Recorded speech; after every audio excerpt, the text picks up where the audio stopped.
Hola, buenas, bienvenidos a nuestro tercer video.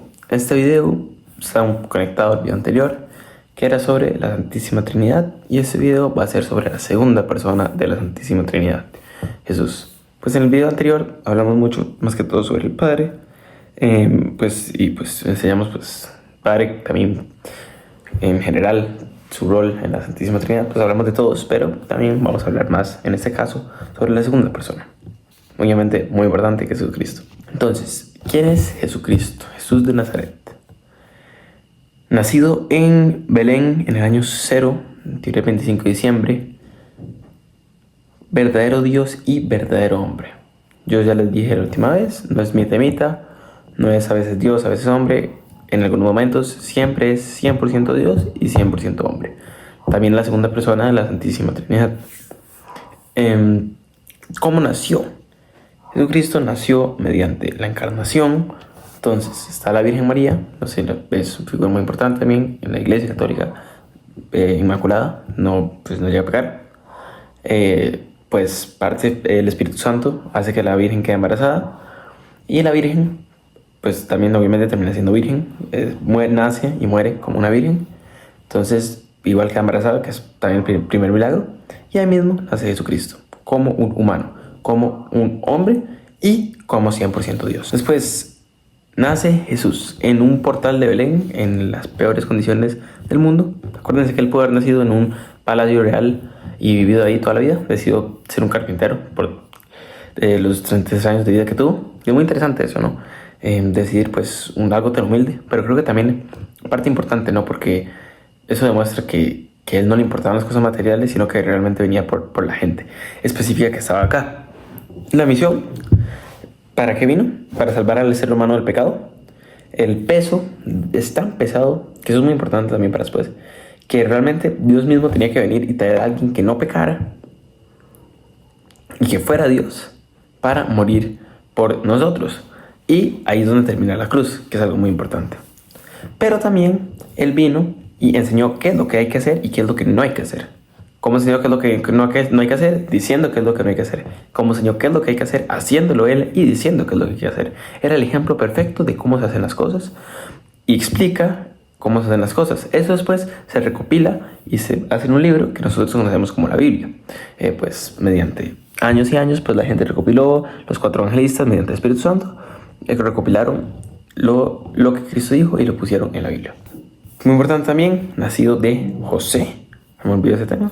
San José. Interesante personaje porque no habla en toda la Biblia. En contrario, pues no tiene ninguna frase. En contrario, la Virgen, por ejemplo, cuando sale en San Gabriel, Jesús obviamente tiene sus frases, los apóstoles tienen sus frases, pero San José no tiene sus frases.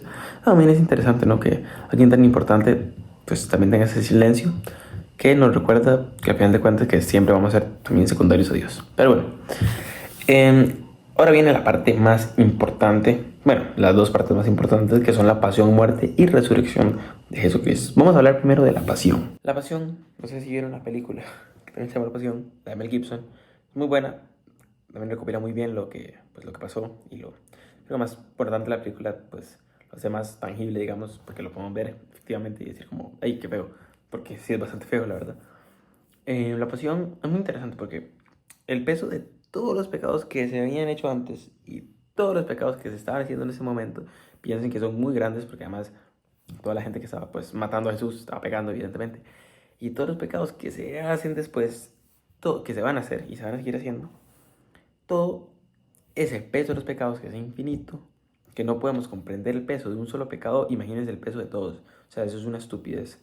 Pero bueno, la cantidad de todos los pecados es tan infinita que solo una persona lo puede cargar: Jesucristo.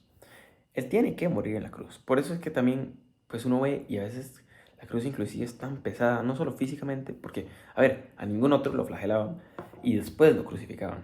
Y lo hacían llevar la cruz completa. O sea, realmente fue como, y la corona de espinas, por ejemplo, son cosas que también eran parte del peso de nuestros pecados físicos, pero sino también, a ver, en cierto punto es injusto que Cristo haya tenido que morir por nuestros pecados, generalmente porque Él era perfecto y nosotros evidentemente no lo somos, no somos ni cerca. Entonces, ese peso de los pecados era tanto también, o sea, era como una asquerosidad, que Jesús lo tuvo que cargar. sin razón alguna más que 100% amor. Que pues también, si no piensa, pues la misma razón de la creación, ¿no? Tampoco es como que Dios se ocupaba de crearnos, simplemente era por 100% amor, que es la misma razón por qué se muere en la cruz. Y pues uno ve toda la cruz, ¿no? Lo que hace por los demás, por los que estaban pecando en ese momento, por los que lo estaban matando, por los que lo hicieron años después, los que hicieron años antes, por todo el mundo, Él murió en esa cruz.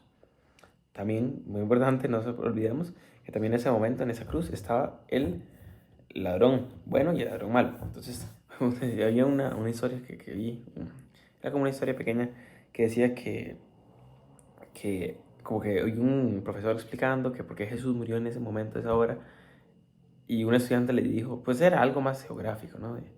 Y un estudiante le dijo que realmente tal vez solo se haya muerto por el ladrón bueno.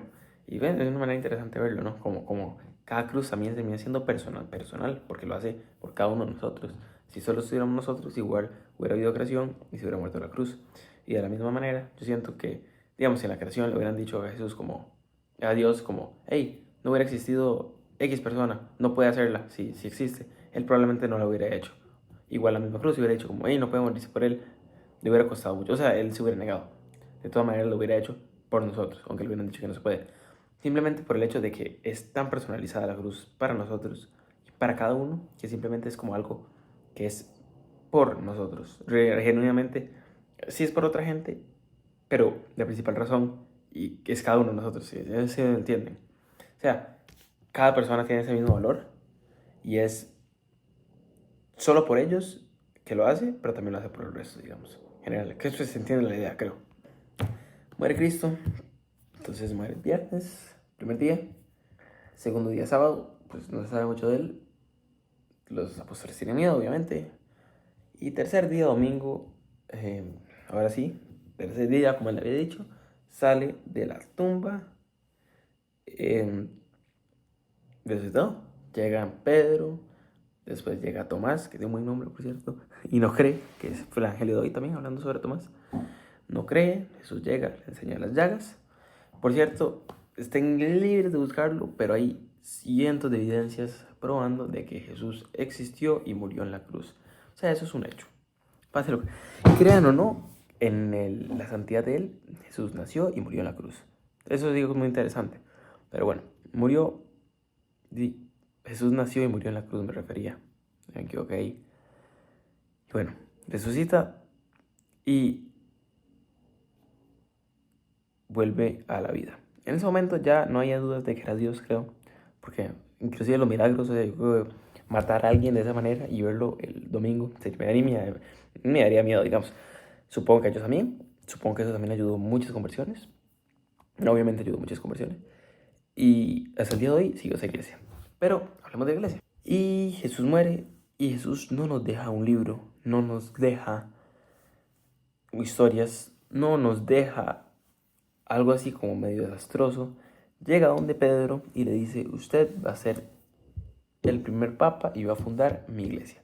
Entonces, él, y con sus apóstoles, funda la iglesia, les da autoridad, una autoridad que, pues, entonces los apóstoles nombraban obispos y los obispos, pues, nombraban otros, y como he dicho en el primer video, pues llegan a su sacerdote local, literalmente. Y de ahí van a seguir años y años y años y años y años, porque la iglesia nunca, nunca, nunca se va a acabar. Entonces, ¿por qué hace esto?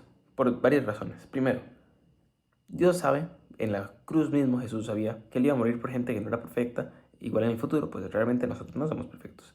Entonces la iglesia nos da eso. Además, acuérdense, la iglesia es la que termina escribiendo la Biblia y recopilando la Biblia, la misma iglesia católica, ¿no? Entonces, pues parte de la creación de la Biblia, que pues lo usan otros grupos, es creación de la iglesia. Fíjate que hay un punto muy interesante, ¿verdad? Que siempre pienso como, bueno, si nos basamos solo en la Biblia, o digamos, no creemos en la autoridad de la iglesia, pero sí en la Biblia, pues es un poco raro, porque ¿cómo voy a saber que la Biblia es infalible si el que la trajo fue la iglesia? Pero bueno, eso es una idea solo para dejarlos pensando. Y bueno, ¿qué es lo que pasa hoy? Jesús nunca muere por segunda vez. Solo una persona murió 2 veces, que fue Lázaro. Jesús no muere por segunda vez. Está vivo todavía. Está presente. A ver, una pista. ¿Dónde está presente? Está presente en los sacramentos. En especial el sacramento de la Eucaristía, un sacramento muy importante. Ahí mismo está el cuerpo de Jesucristo, que lo podemos consumir todos los días, 1 o 2 veces por día. Una vez sería apropiado, creo yo. Y tampoco es obligatorio ir todos los días, con que vayan los domingos realmente está bastante bien. Pero, importantemente, pues no es una historia que quedó en el pasado, no es un humano que vino, fue un buen profeta, se murió, o una perfecta persona. No, es Dios se hizo hombre simplemente para salvarnos. Y bueno, acordarnos eso siempre, ¿no? Pues Jesús no nos ha obligado a venir, nos ha obligado a venir por nosotros, no estábamos obligados a existir, no estábamos obligados a que nos llevara al cielo, pero de todas maneras decidió hacerlo desde un punto de amor. Entonces nosotros también tenemos que pagar ese amor buscándolo en los demás, queriendo a las personas y encontrando a Dios en las personas que están alrededor nuestro. Ese era todo el video. El de hoy creo que es más corto, pero igual es igual de importante. Nos vemos la semana que viene. Un gusto.